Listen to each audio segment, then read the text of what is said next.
Hey, everybody. Welcome to another episode of Courtside with Beilinson Tennis, part of the Tennis Channel Podcast Network. As always, joined by my co-host and Hall of Famer, Steve Flink. Steve, we talked at the end of last week's episode that this tournament, right out of the chute, you better be on your A game or you could be going home early because the early round matchups were heavyweight against heavyweight. And boy, did that play out this week.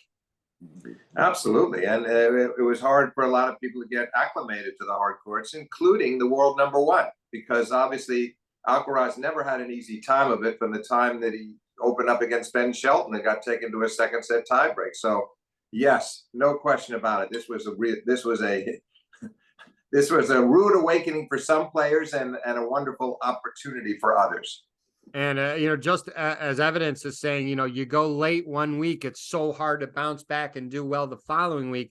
Maria Sakkari played in the finals, right, in Washington, D.C. against Coco Gauff. She lost early. We're going to talk about that match a little bit, her match with Danielle Collins. You got Dan Evans and Stefano Tsitsipas winning titles the previous week. They all lost their first match in Toronto. So I think, again, and the condensed draws, when you're in a 128, if you're highly ranked, you may get that first or second round match, maybe a little bit easier than others. But when you're in these condensed draws, Steve, 64 players, there's even some buys, right, for the top guys.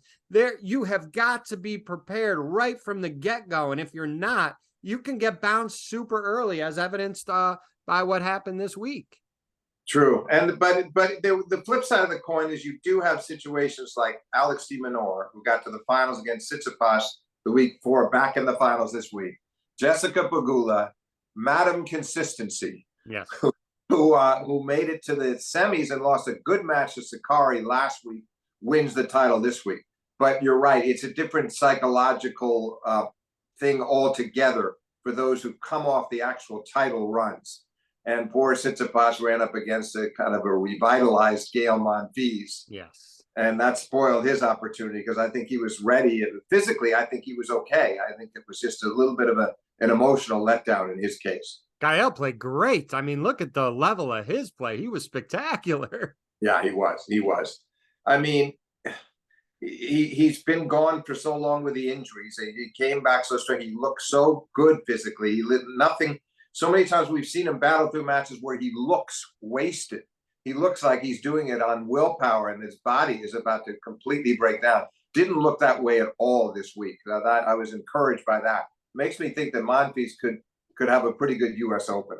Yeah, let's see. Okay, so I want to start specifically talking about a player. Again, she was a previous guest on our podcast. We talked about her briefly last week, and that's Jen Brady. Because, I mean, she played Jelena Ostapenko in her first match. Again, for the people don't remember, Jen's last match before like almost a 2-year absence was against Ostapenko in Cincinnati, which is going on right now. Jen beats Ostapenko 7-6, 0-6, 7-6. Then her next match is against the 2022 Wimbledon champ, Rybakina.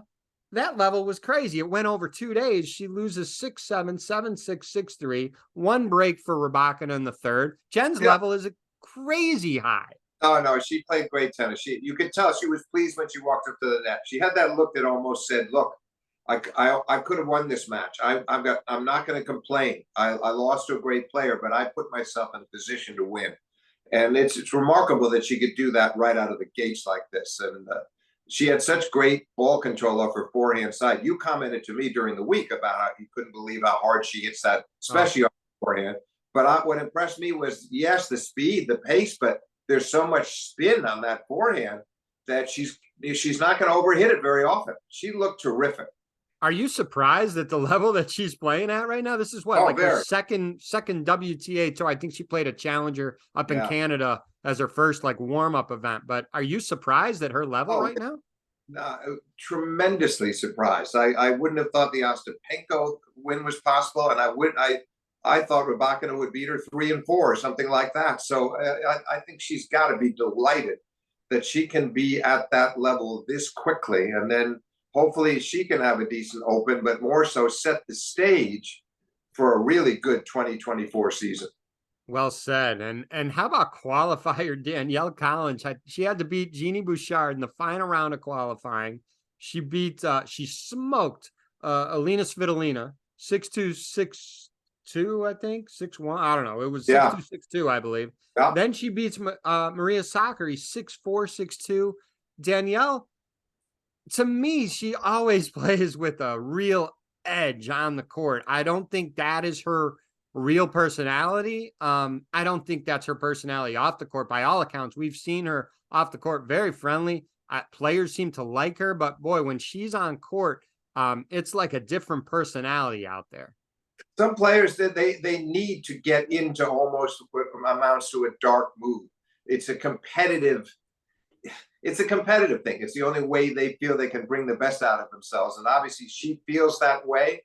But in addition to what you mentioned, then she played very well against Swiatek too and pushed her down to the wire in 3 sets. So great week for her, a reemergence in some ways, a revitalized Collins. Let's see what she can do now going forward. But that's the best we've seen from her in a long time.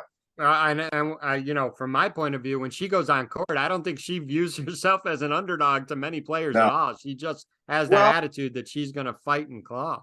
Yeah, fight and claw, but she's so aggressive. She takes matters into her own hands. And I think that's why she feels so confident, is that she can unnerve and disrupt other players, even the top ones, and make them feel like she's breathing down their neck the whole time. And that's not fun. It's not an enjoyable experience for them. So yeah, I was very impressed with her this week. You mentioned Carlos Alcaraz at the outset. He never seemed to be very comfortable this week. It was his first hardcore tournament, first tournament since Wimbledon.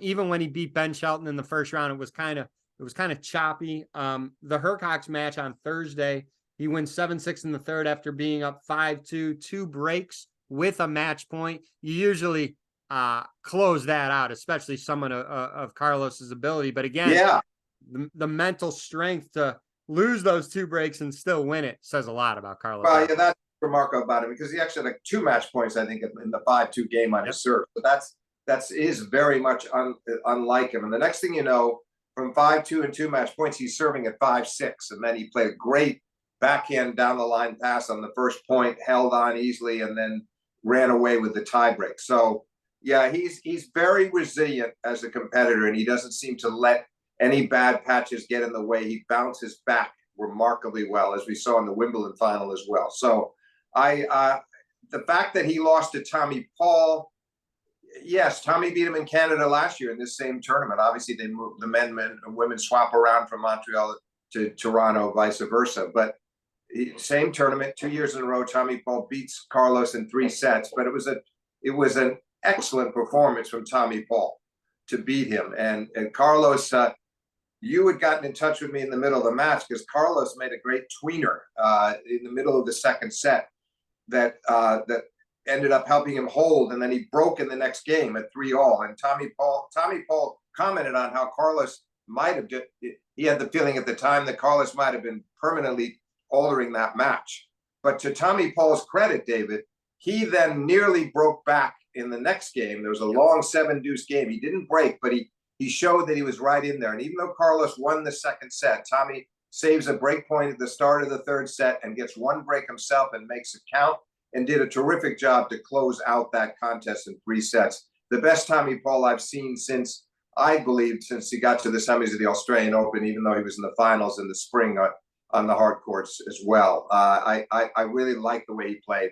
Not quite as good against Sinner, but terrific performance against Alcaraz. And it was interesting, that match against Alcaraz, because Tommy was up 6-3, 3-2. And when Carlos hit the tweener, it was 40-love on Carlos's serve. But when you hit a shot like that, then he breaks Tommy the next game at love. And I'm like, uh-oh, this match can turn on a dime just with that unbelievable passing shot that he hit. It can, but I think Tommy was wise enough to realize, look, Carlos is not only a great player, but he's a flashy shot maker, and he loves. One of the things that separates Carlos from some other top players, maybe Roger had a bit of this in him himself because he was such a brilliant shot maker, is that desire to please the crowds. To really, it makes them feel really good, particularly Carlos, to do something that makes the crowd gasp. So, and he tends to do, you tend to see something like that maybe once a match from him. It just happens a lot. And I think Tommy was smart enough to say, okay, just stay calm. He was already up 40-love. He holds his serve, forget about it. Granted, it may have bothered Tommy briefly when he lost his serve in the next game, but that it didn't last. And I thought that was one of the key primary reasons why he ended up winning the match, is he just moved on, and he was terrific off the forehand. And by the way, that was a bad week off for by Carlos's standards. He had a bad week off the forehand. He never found his range in any of those matches off on the forehand side. It was very streaky. I think that'll probably change in Cincinnati, but he didn't really have his timing off the forehand side the way we've come to know with him. And if I'm in Carlos's camp right now, I'm not overly concerned. This is his first tournament since Wimbledon. He plays. He never really got comfortable. That said, he did get 3 matches in. Yeah. And if he makes a good run at Cincy, even if he doesn't win it, if he goes far and gets some good wins and gets to maybe the semis or whatever, his prep for New York will be fine. His prep for New York. I agree with that. I'm just saying, he had looked so good, obviously, winning Queens, winning Wimbledon. You know, he was going for his 7th title of the year, going for his 3rd title in a row. We tend to believe these top players are invincible at certain times, and they are for a while. Medvedev had a stretch like that early in the year. We know what Novak can do when he's on a streak, and Carlos was on one of those. So in a way, it actually could do him some good, because you got to come down to earth every once in a while and get back to work, and he will. And I agree with you. I'm sure the people around him, like Juan Carlos Ferrero, his coach, I'm sure they're saying, look, we're going to do everything we can to win Cincinnati. But just remember last year, you didn't win Canada or Cincinnati and you won the US Open. It can be the same this year. So don't put undue pressure on yourself to win Cincinnati. Inevitably, he'll get some wins in Cincinnati. Whether he takes the title, that's another story. Well said. You know, we talked about players who did very well the previous week and losing early. Another player that we haven't mentioned yet who won in Washington, D.C. was Coco Gauff. And she had a great week. She lost a tough match on Friday to Jessie Pegula, but on Thursday, she beat the defending Wimbledon champ, Marketa Vandrousova, 6-3, 6-0. She was destroying people up until the point she played Pegula. Again, not a bad week at all. She lost a tough 3-setter to her friend Jessica Pegula. She has to have a ton of confidence right now. And I think we were even talking, if she won this or even got to the finals, she would have played a lot of matches. What do you do then in Cincy? Now I think she'll play Cincy for sure, but she's got to be brimming with a ton of confidence right now. Well, yes, I largely I agree. I obviously it's not fun to lose, and she had beaten Pegula the last time they played on the grass in Eastbourne pretty routinely. And it's a match that she almost pulled out, David, because Pegula won the first set 6-2. Coco scrapes out the second 7-5, and then they go to the third, and Coco actually was ahead 5-4 on serve, and then Pegula in the clutch down the stretch was remarkable because she held on at third. She only lost 4 more points the rest of the way. 3 games in a row, 12 out of 16 points, takes the match right out of Coco's hands. Played a really good strategic match. The other reason I don't think it'll sting too much is these two are really good buddies. And I think either one of them would say, if I'm going to lose to anybody, I hope it's her. I honestly believe that. The greeting that Coco gave Pegula at the net, and again, had she lost 3-3 or 3-4 and not played well, but she worked her way into the match and gave a good account of herself. And in the end, Pegula was just too good in the clutch down the stretch and deserved the victory. But I agree. Won't take a lot of wind out of Coco's sails. And now she will go to Cincinnati trying to see if she could win another title or at least go deep into that draw. And that can carry her. If she does either one of those, she's going to come into the Open in great shape. Yeah, that's what I was going to say. If she has a good run in Cincy, she will have 3 weeks in a row where she's done really, really well playing at a very high level. It would be great to see her going into New York with that confidence. So we'll see. I do want to stick on Jessie Pegula for a little bit. Let's talk about the two semi matches, one of the women's and one of the men's. And the men's will be Tommy Paul and Jannik Sinner. But let's start with Jessie Pegula versus Iga Swiatek. I mean, she beats Iga 6-4 in the third. She should have won it in straight set. She was up 5-4 in the second. She's up 4-3 in the breaker. You got Cotton Eye Joe being played from a DJ in the middle of the breaker. I don't think there's many other players other than Jessie Pegula, and I think it's because she is so even-tempered. We've talked about this several times on the pod. She doesn't get too high and she doesn't get too low, but she should have won that match in straight sets, and she didn't. And for her to still get her emotions in check and to beat the #1 player in the world in 3 sets after squandering chances to win that match in straight sets speaks tremendously to what Jessie did that match. Listen, and reminiscent in some ways, she could almost have beaten Coco in straight too, but the even disposition serves her so well, as you said. And I think what was great about the Swiatek match is that not only did Jess have the disappointment of not winning the tiebreak, but she goes down 4-2 in the third. And then from 2-4 down in the third, she won 4 games in a row, 16 out of 19 points. She was magnificent. And to the point where Swiatek said afterwards, I'm going to need to look at the tape. She felt like she couldn't really explain what went on in those last 4 games. She wasn't sure what hit her. I think that's a great compliment to Pegula, that someone as experienced and savvy as Swiatek would not be able to cite exactly what it was, but she knew she'd been outplayed. So I thought that those 2 matches were just, those wins back-to-back over Coco and Iga were so uplifting for Jess. And then, of course, she just 49-minute blitz in the final. Remarkable performance, weary opponent, but nonetheless, great performance from Jess. It's almost as if, you took someone and put the TV on and they didn't have the score line on the bottom of the screen. You wouldn't know if she was down 6-2, 4-1 or if she was up 6-2, 4-1. She's steady as she goes. She's so solid, so consistent. You have to beat her. She's not going to beat herself. And just how intense this game is, how high of level that she's at right now to keep your emotions in check like she does is an incredible skill. Well, it is. And I also think this was a very, very important week for her. It's only the 3rd WTA singles title of her career. For somebody that's spent most of the last year at #3 in the world, that's very surprising. And she's gotten to that upper echelon because of her consistency that we talked about earlier. But this was a really important win. She didn't want to waste those 2 wins in the quarters and semis and lose in the finals. It really kind of reminds her that she's capable of winning these titles and not to be satisfied with consistent quarterfinal, semifinal, final round runs. Go for the gusto, go for it all. And she capped it off beautifully. And I have to say, David, it wouldn't totally shock me, depending on how the draw plays out in New York, if we saw Coco Gauff against Pegula in the finals. I wouldn't be a bit shocked.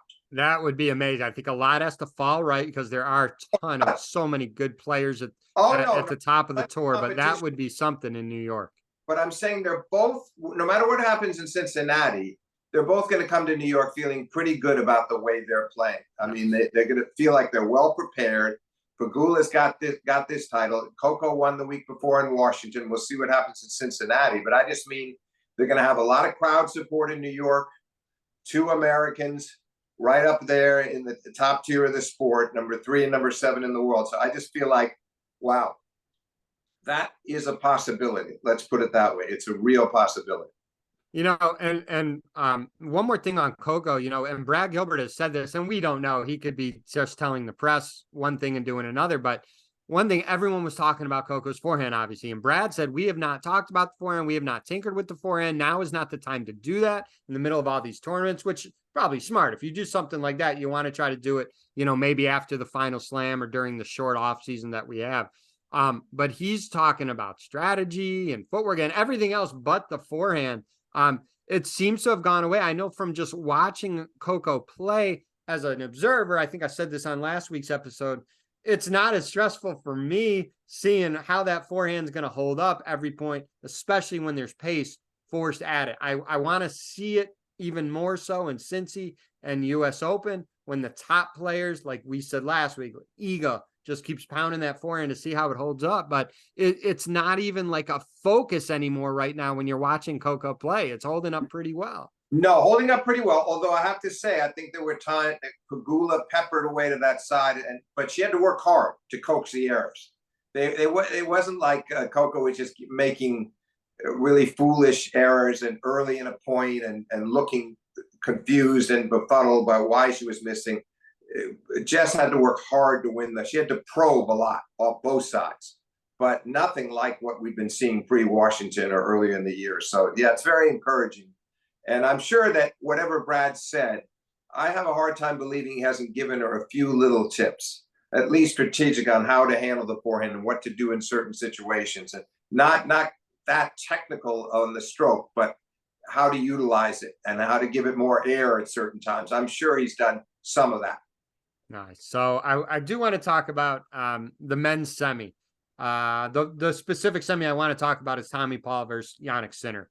And if you look at the scoreline, if you didn't watch the match, Sinner wins 6-4, 6-4. It seems pretty straightforward. To me, I don't think that match was nearly as straightforward as what that score was. The level of hitting, Steve, the power, and we all talk about Sinner's power, and boy, does he have immense power. But Tommy was going toe-to-toe with him for a lot of that match, Steve. He was. I do think, Sinner was magnificent. No question about it. The tournament was an overriding just a rousing success for him. And you're right. Tommy went toe to toe with him. I did feel that Tommy's forehand was even better against Carlos. Now it's hard to know in terms of the matchup whether he was dealing with the two opponents, whether he was a little more troubled by Sinner's ball, by that type of pace versus Carlos's. We won't know, but they had some just astonishing rallies. Can we talk about the 46 ball rally now? I mean, Steve, it almost was like they kept trying to one up each other, and then Tommy would try to change the pace with the slice. Like there was a little bit of everything. And I was telling someone who hadn't seen it live, and they're like, well, did anyone try to go up to net? I'm like, there wasn't an opportunity for anybody to go up to net. And to me, I'm again, there's bigger, more important pressure points in slams or a final of a tournament. I'm trying to think, and I've seen a bazillion 10 individual tennis points in my life. And whatever that number is, you've seen it times 100. And I know we texted Steve, the 95 US Open final with Pete and Andre, they had that 20 plus ball rally. It was a set point, magnificent rally. Both guys blasting the ball. Pete winds up winning that point in the set. That was 20 plus balls. This was 46 balls, Steve. I mean, toe to toe, full throttle. I can't, and I know there's recency bias. I get it, but it's still 24 hours now since that rally happened. I'm trying to think, if you isolate that point, toe to toe, full throttle, I can't think of one that is comparable. No, I'll tell you what. There were a couple of Djokovic matches I can think of with Rafa, with Zverev at the US Open, some rallies that actually went into the 50s. And they were not babying the ball either.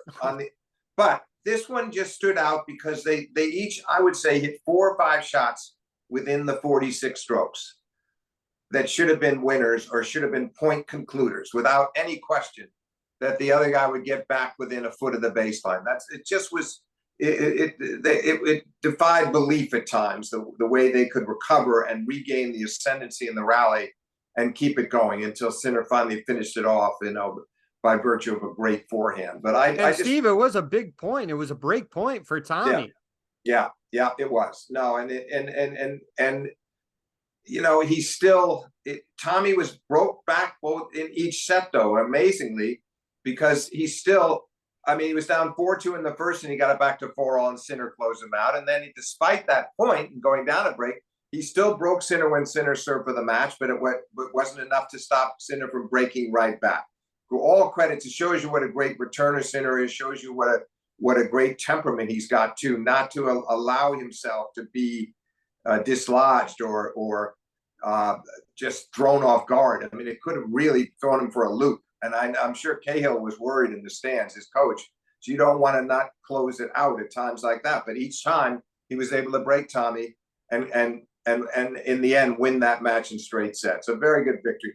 But Paul had a little bit of a difficulty with his back at one point. The trainer was out, but look, Sinner was just too good, and he deserved it. And then he dismantled Alex de Minaur in the final as well. And again, that was another case where de Minaur broke back in the first set from 4. He got back from 4-2 to 4-all.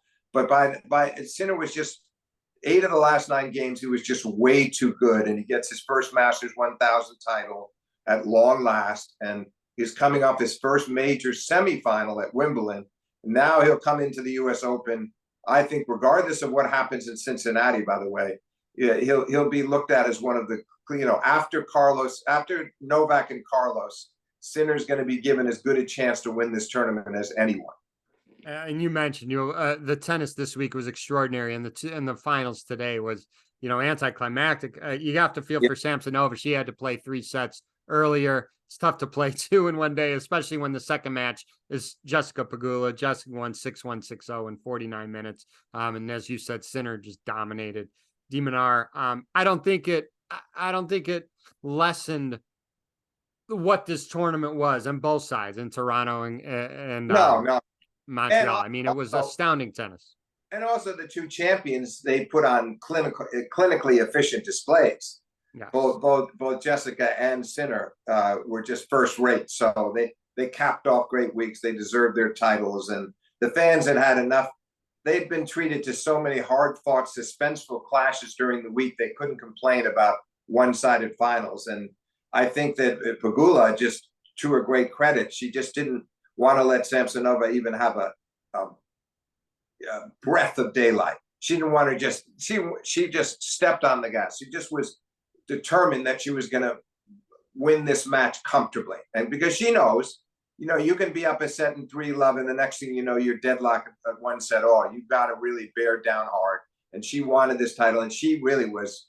I mean, I know she made 2-3 unforced errors in the first set. I think another 2 or 3 in the second. It was just a first-rate disciplined display. And yet Pegula was very aggressive too. Very aggressive, served 5 or 6 aces. Great performance from her, and ditto for Sinner. Yes, I would agree. And I think in Pegula's situation, knowing your opponent has played 3 sets before, you want to keep your foot on the gas, and you don't want to give that person any type of hope, because that person can get a second win. You don't know. And then all of a sudden you're in a battle, and Jessie just did not let that happen. And she's a very dangerous player, Samsonova, because she's one of the biggest hitters in women's tennis. So you don't want to suddenly allow her to get in the groove and start hitting winners. And Jess was hitting the ball so deep and crisply the whole match, and missing so little that she never did allow her to have any kind of hope. And that impressed me too, because how many times do we see, not through her own fault, by the way, just the level of competition, that Pegula is engaged in one harrowing 3-set match after another. It's the nature of things. There's just a lot of really tough, capable players out there. So it was nice for her to be in a final and wanting her first title of the season, getting it and doing it in under 50 minutes. Well said. So here's a question for you. We mentioned how, Tommy Paul had a really, really good week. I want to ask you this. And I know we still have Cincy, and then there's another week, and a lot of the top players take the following week off before the Open. But if I give you Frances Tiafoe, Taylor Fritz, and Tommy Paul right now, what you've seen up to this point in the year, who are you most confident with? And I know a lot depends on opponent and draw, but if you had to say, David, I'm picking this person out of the 3 to go the furthest in New York, do you have someone of that 3, or are they still kind of so close you're not comfortable picking one of them? No, I'll do it just because you asked the question. I'm going to answer it, but I say it with very little confidence. Right now, on form, because of what I saw from Tommy Paul this past week in Canada, I got to go with him. Now, on the other hand, we know Fritz won Atlanta. He was playing well for a couple of weeks. They lost in the semis of DC, and then he got beaten by de Minaur this week, and that was a bit surprising. I put him second and Tiafoe third, but I think there's reasons that all 3 could have the glory in New York. Tiafoe, because he was in the semis last year, and he loves the big New York crowds. He's had 2 really good U.S. Opens in a row. And he went 5 with Carlos before losing in the semis. Fritz, because he's so long overdue to have a big major, not just that quarterfinal at Wimbledon that we saw from a year ago when he could have beaten Rafa and been in the semis, but at least a semi. He owes it to himself. And then Tommy Paul, because you just feel like when he plays the brand of tennis he did this week, I feel like it's one of the better forehands in the sport, and that he's a sturdy competitor, and that he's capable of jumping up into that top 10 level, occupied right now by Fritz and Tiafoe. And So, Tommy, his athleticism and speed, right? no, Such a good athlete. Such a yeah, good athlete. no, the movement is incredible, and it's smooth. It's smooth. You don't feel like he's. I was surprised he had a little slight injury problem there with his back, because I feel like he's on balance all the time. You don't feel like he's jarring his body too much. So I'm kind of optimistic about all three, but I think that in the case of Tiafo and Fritz, they could use a little bit of a lift this coming weekend. Cincinnati might be even more important to them than it is to Tommy Paul to get back to the trio. I would agree. And to as far as Tommy Paul's back, I mean, if I took forehands from Carlos and then the very next night I had forehands from Sinner, my back would be crushing too. So maybe your arms and your knees and your wrists and everything else too. 100%. Now with Taylor Fritz, and I guess I followed it a little bit more closely because his coach Michael Russell, and we know Paul Anacone's on the team too, but Michael Russell and his wife Lily, I follow them on Instagram, and they do a great job of, kind of exploring the sites of where they go week to week. And I mean, Steve, Taylor plays so much tennis, so many tournaments. I think going forward next year in 2024, they have to condense his schedule a little bit. And I don't know, I'm sure there's been conversations. I'm not blaming any fault or someone saying, hey, we got to condense it. And Taylor saying, no, we don't. I don't know the inner workings of it, but they play a lot of tournaments, Steve. And I think the level that Taylor's at right now, they have to start condensing his schedule a little bit. Yeah, I mean, I honestly believe that they are trying to address it. I'm sure that Anacon would agree with you, and I think Russell would too. But he's a stubborn character. He loves to play a lot. He believes that he can play a lot and benefit, and he's not going to get stale. He's not going to get overworked. The big thing is he's got to put himself in a position where he peaks at the majors. It's nice to win Atlanta, but let's see some of that in New York. And I think that's what worries him too, is if you play too much, now it so happened that De Minaur beats him here. And so he didn't go into the weekend in Canada after winning and then getting to a semi in DC. If he'd been in the finals, maybe he'd be getting overplayed. But now we'll see what he does in Cincinnati and how it all works out in New York. But long term, I suspect they'll have that discussion. It's something they need to talk about a lot in the fall as they're making his 2024 schedule, to try maybe consider cutting back a little and just trying to make the most of fewer appearances. I agree. We'll see how that develops going forward. So now we have the last Masters 1000 before the last Slam of the year. Cincy, the qualies were yesterday and today. We're recording this Sunday night. They also had some first round matches that were played today. Good friends Ben Shelton and Chris Eubanks played again. They played each other in a ton of challengers in the fall. Now they're playing each other in the main draw of a Masters 1000. Incredible. They just recently played in Mallorca before Wimbledon. Today went 3 sets. Ben got the better of Chris in 3 sets. Ben now plays Stefanos Tsitsipas in the next match. So will be interesting. I mean, some of these matches, Steve, again, Sasha Zverev plays Grigor Dimitrov. Matteo Berrettini plays Felix Auger-Aliassime. We need to see how FAA's coming into shape because he's been struggling with injuries. On the women's side, you get Svitolina versus Wozniacki. Wozniacki, we didn't talk about her. She won her first match very easily. Then she played a good match in her second round. Who'd she lose to? Vondrousova. She lost. Yeah. She played 6-2-7-5. A lot of unforced errors at times. I mean, they were like in chunks, right? But 6-2-7-5 against a Wimbledon champ, your second match up. Early in the second set, I thought it was going to be a 2-2. She did very well to get back into that set. Almost got herself in a position to win it. Overall, I have to say, I was surprised how high her level was. It'd be fascinating to watch her play Svitolina, who's maybe gone off her game slightly the past couple of weeks. She's had a couple of tough losses in a row, and Jess beat her in Washington, then lost this week. I mean, got caught off guard this past week. But I think this will be a fascinating test for Wozniacki to play her now, having come off playing the Wimbledon champion the week before.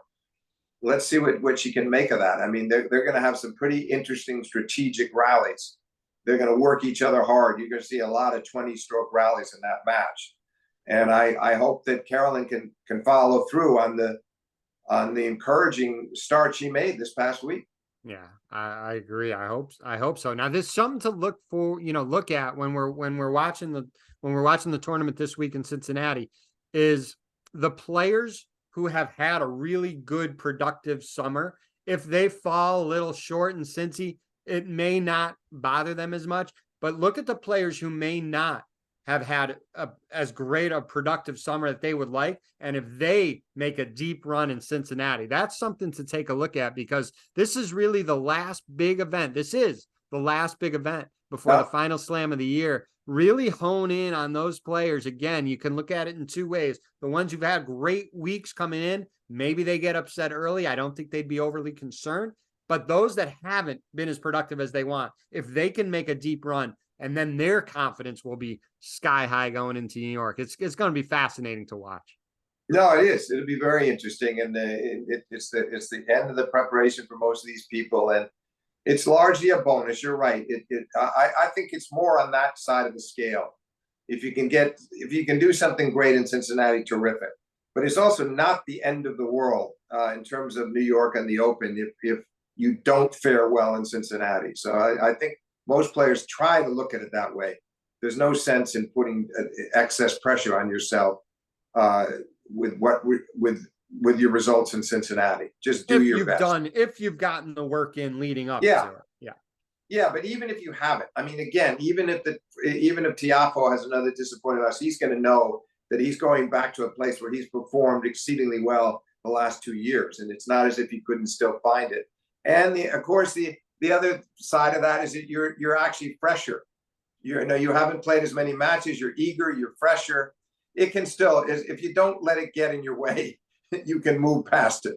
Right. That's always the balance, right? Okay, well, you've lost early a few weeks, so you're well rested and ready to roll. Or do you like being on a roll, playing a lot of good matches, having a lot of confidence? You may not be as well rested as some others, but you're still feeling really good. It's look, there's no perfect solution. If there was, every coach and every player would be telling them to do a certain thing. And there's that's sports, right? There's no perfect situation to set yourself up to play your best at the biggest events. So we've covered a lot. We weren't able to cover everything. So if there's something that we haven't covered, again, when I posted on social, feel free to comment it, whether it's on Twitter or Facebook or Instagram or the YouTube channel. We covered a lot, Steve. Is there anything else you want to talk about before we sign off? Just briefly, it'll be interesting to watch Djokovic because, I think many people thought initially, although the word got out relatively fast, that he was only going to play Cincinnati and not Canada. And I would have thought initially, I was a little surprised by that because I thought he would have had a fair amount of time to recover from Wimbledon, but he knows what he's doing, and it's a decision he wouldn't have made lightly. But it does mean that I definitely think he would like to get. He doesn't feel like he has to win Cincinnati, but I think he'd like to get what Carlos got out of Canada, at least have, say, 3 matches and tune himself up for New York. So it will be interesting to watch Novak and see what his form looks like on the hard courts. And if he doesn't at least like get to the quarters or semis, he's the one player. He's done this so much. He's so experienced that it's not panic mode for him. He knows exactly what he needs to do. With other players, obviously, that would be a different idea, different ball game. But agreed. Look for Novak to work himself into Cincy. Hopefully, he gets some matches under his belt. If he doesn't, I wouldn't put much into it. He's so experienced, knows exactly what he needs to do. I'm not saying he's going to be brooding if it doesn't happen. I'm saying that's what ideally he's hoping for this week. To just get that match play in and have some hardcore matches under his belt, and then go to New York ready to fire on all cylinders. 100%. So let's enjoy the tennis this week, and then we'll be back doing this again next Sunday night or Monday. We'll kind of take in not only Cincy, but we'll try to take in the summer as a whole for a lot of players and see, how they're faring going into the Open. Then obviously we watch the Open and see how the results pan out. I love these summer hardcourt tournaments, especially once we get into the Washington DCs, the Toronto, the Montreals, the Cincinnati's. Not to downplay the other events, but the other events are so close to after Wimbledon. Not everyone plays those. But once we start getting into these Masters 1000s leading up to a slam, and like we said, because the draws are they're condensed, you got such great matchups right out of the chute. It's going to be the same thing in Cincy that we had this past week. I can't wait. Yeah, I'm looking forward to it as well, and I'm looking forward to the Open, which is now just around the corner. Just around the corner. Thanks again, Steve, for your time. This was a lot of fun. Thank you, David.